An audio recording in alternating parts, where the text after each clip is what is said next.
Obara Meji se encuentra con enemigos. Después de este incidente, Obara Meji se volvió muy famoso naturalmente. Su fama y popularidad pronto comenzaron a provocar envidia y enemistad.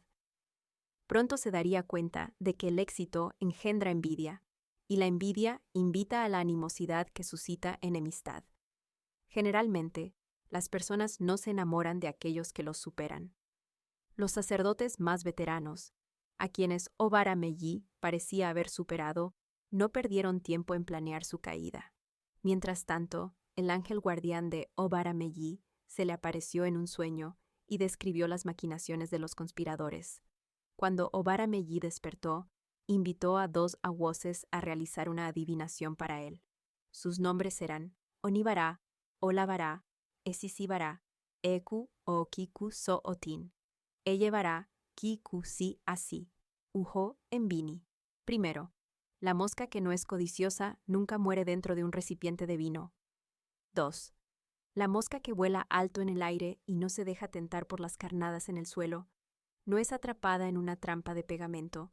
Aconsejaron a Obara Meji que hiciera un sacrificio con un gallo y una gallina.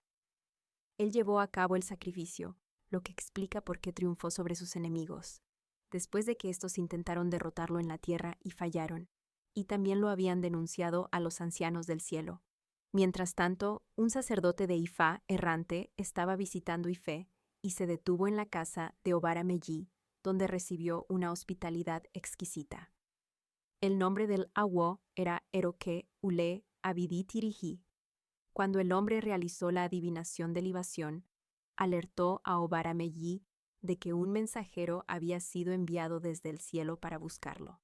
Le aconsejó que diera un chivo a Esú y una cabra a Ifá.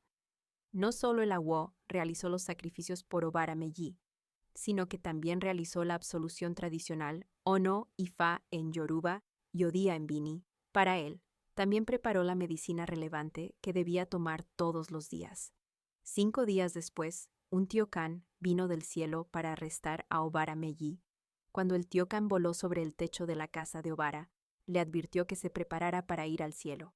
Mediante un encantamiento, Obara respondió que su padre le había dicho antes de morir que iba al cielo para responder al temprano llamado que lo había llevado a Obara de este mundo y que también había dicho que no abandonaría la tierra hasta que un árbol llamado Aro en Yoruba y Uroaro en Bini hubiera echado hojas, hasta que las raíces de una planta parásita llamada Ose en Bini y Afuma en Yoruba, que crece en la copa de los árboles, hubieran tocado el suelo, y hasta que el Elá hubiera mudado sus hojas. Obara Meji reunió las 3 plantas y se las dio al Tiocan para que las entregara al rey de la muerte, quien lo había enviado por en el cielo.